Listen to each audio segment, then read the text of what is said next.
ብዙ ሰዎች መስቀልን ተሸከም የሚለውን ቃል ሰምተው ግን እውነተኛውን ትርጉም በትክክል ያልተረዱ ብዙ ናቸው።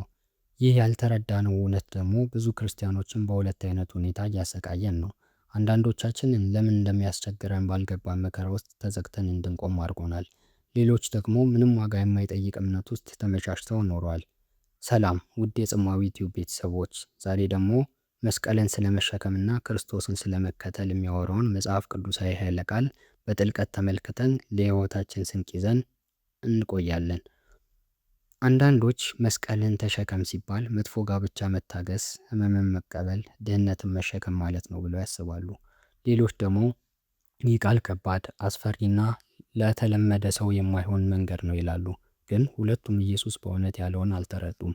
ክርስቶስን መከተል ምን ያህል ዋጋ እንደሚጠይቅ አስበህ ከነበርክ ይህ መልእክት ለአንተ ለአንቺ ነው። እህት ወንድሜ፣ ከጽማዊ ቲዩብ ጋር በመሆን ለሕይወታችን ስንቅ የሚሆነውን ከዚህ እናገኛለን። በሉቃስ ወንጌል ምዕራፍ 9 ቁጥር 23 ላይ እንዲህ ይላል፣ ማንም ሊከተለኝ ቢወድ ራሱን ይካድ፣ መስቀሉንም በየቀኑ ተሸክሞ ይከተለኝ ይላል።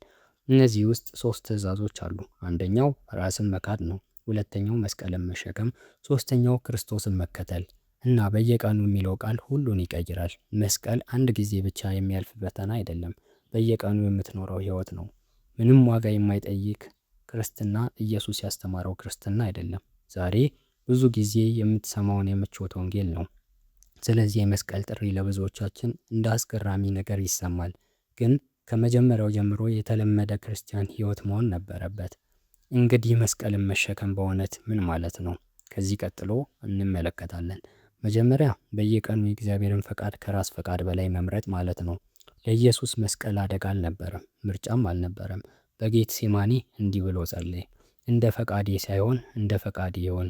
ይህ ከመስቀሉ በፊት ያለው መስቀል ነው። ከመከራው በፊት ያለው እጅ መስጠት ነው። ዛሬ መስቀልን መሸከም ሁልጊዜ ትልቅ ስደት ወይም ሕዝብ በተሰበሰበበት ፊት መስዋዕትነት የሚጠይቅ ጉዳይ አይደለም። አንዳንድ ጊዜ ስጋህ ሌላ መንገድ ለመሄድ ቢፈልግም እግዚአብሔርን መታዘዝ ማለት መስቀል መሸከም ማለት ነው። መውጣት ቀላል ሲሆን በከባድ ውይይት ውስጥ መቆየት፣ ይቅርታ የሚያገባን ሰው ይቅርታ ማለት ደስ የሚል ቢሆንም ከእግዚአብሔር የሚያርቅህ ነገርን መተው መስቀል መሸከም ነው።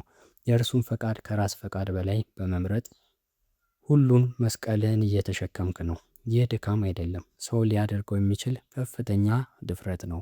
ሁለተኛው መስቀልን መሸከም ስንል ለምቾትና ለሰው ውዳሴ የሚኖረው አሮጌ ራስ ማስቀመጥ ማለት ነው። በገላትያ ምዕራፍ 2 ቁጥር 20 ላይ ከክርስቶስ ጋር ተሰቅያለሁ ይላል። ጳውሎስ እንዲህ ይል የነበረው እውነተኛውን ሞት ነበር የሚናገረው። የሰው ምስጋና የሚፈልገውን ማንነቱን፣ በሌሎች አስተያየት የሚገነባውን ማንነቱን፣ በምቾት ላይ ውሳኔ የሚያደርገውን ራስ መግደል ማለት ነው። እውነቱን እንናገር፣ ብዙ ሰዎች ይህንን ክፍል አንፈልገውም። ኢየሱስን እንፈልጋለን፣ ግን እጅ መስጠት አንፈልግም። ትንሣኤን እንፈልጋለን፣ ግን መስቀልን አንፈልግም። ግን አንዱ ያለ ሌላው አይመጣም። አሮጌው ራስ በሞተበት ቦታ ብቻ የእግዚአብሔር ሕይወት እንዲሁም የክርስቶስ ማንነት በውስጣችን ውስጥ ያብባልና። ሶስተኛው መስቀልን መሸከም ማለት በማይታይ ቦታ ታማኝ መሆን ማለት ነው። ኢየሱስ መስቀሉን በሕዝብ ፊት ተሸክሞ ሄደ፣ ግን ከባዱ ነገር እንጨቱ አልነበረም፣ ምርጫው ነበር። አንተም እንዲሁ ነህ። ማንም ሳያውቅ ሐሰት ማውራት ስትችል እውነትን መናገር፣ ማንም ሲያይ ኃጢአት ማድረግ ስትችል ከእርሱ ርቀህ ስትቆይ፣ ጥሪ በጣም ዘግይቶ ሲመለስ እንኳን አለመተው። እነዚህ የተደበቁ ታማኝነቶች ናቸው ከእግዚአብሔር ወደ ዘላለማዊ ክብር የሚቀይራቸው። አራተኛው መስቀልን መሸከም ማለት ዋጋ ቢያስከፍልም ሰዎችን መውደድ ማለት ነው። ኢየሱስ ክርስቶስ ወደ መስቀል የሄደው እርሱ ለሚሰቅሉት ሰዎች ነበረ። ዛሬ መስቀልን መሸከም ማለት የማይገባውን ጸጋ መስጠት፣ ምስጋና ሳትጠብቅ ማገልገል፣ ተመላሽ ሳትጠብቅ መውደድ፣ ወይም ደግሞ በምላሹ ከሌላ ሰው ፍቅርን ሳትጠብቅ አንተ ሙሉን ፍቅርን፣ ንጹህ ፍቅርን ለሰዎች መስጠት መስቀልን መሸከም ነው። ሕይወትህ የሚያደክም ሰው፣ የጎዳህን ሰው በእውነት መስቀልን ለመሸከም የተሰጠህ እድል ሊሆን ስለሚችል በዚህ መንገድ እነሱን መረዳት መቻል አለብን። ጠላቶቻችሁን ውደዱ የሚለው ቃል ምቹ አይደለም፣ ግን መስቀሉን ስታውቀው ትርጉሙ ይገባል። መስቀሉ ምቹ አልነበረም፣ ፍትሐዊም አልነበረም። እጅግ ውድ የሆነ ፍቅር ነበረ። 5ኛ መስቀልን መሸከም ማለት መቆጣጠር የማትችላቸውን ነገር ለእግዚአብሔር መተው ማለት ነው። ከባዱ መስቀል አንዱ ያልታወቀ ነገር ነው። ያልተመለሰ ጸሎት፣ የማይገባ የመጠበቅ ዘመን፣ ብዙ ብታምን የማይከፈት በር። በእነዚህ ጊዜያት መስቀልን መሸከም ማለት ቁጥጥር መልቀቅ እና እግዚአብሔርን ጸጥ ቢልም እንኳ እርሱ አሁንም ጌታ እንደሆነ ማመን ነው። መጽሐፈ ምሳሌ ምዕራፍ 3 ቁጥር 5 እስከ 6 ድረስ እንዲህ ይላል፣ በፍጹም ልብህ በእግዚአብሔር ታመን፣ በራስህም ማስተዋል አትደገፍ።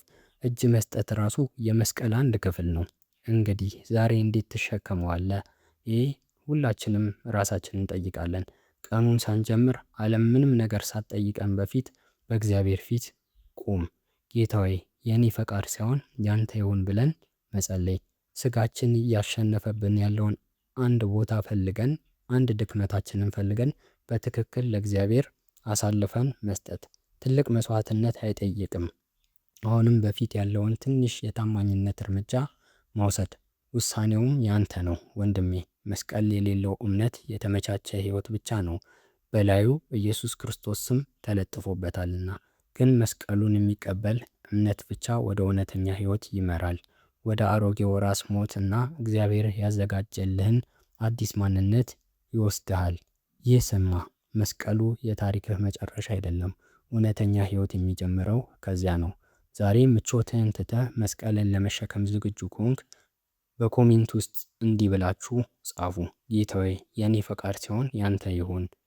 ዛሬውኑ ሁሉን ትቼ እከተልሃለሁ። ሰላም እግዚአብሔር ከሁላችን ጋር ይሁን። ቪዲዮውን ላይክ፣ ሼር በማድረግ እንዲሁም ደግሞ የጽማዊ ቤተሰብነታችሁን ከኛ ጋር ለማወዳጀት ሰብስክራይብ ልታደርጉ በታላቅ አክብሮት እንጠይቃለን። ሰላም እግዚአብሔር ከሁላችን ጋር ይሁን። የሰማነውን በልቦናችን ያሳድርብን። ሰላም ቆዩን።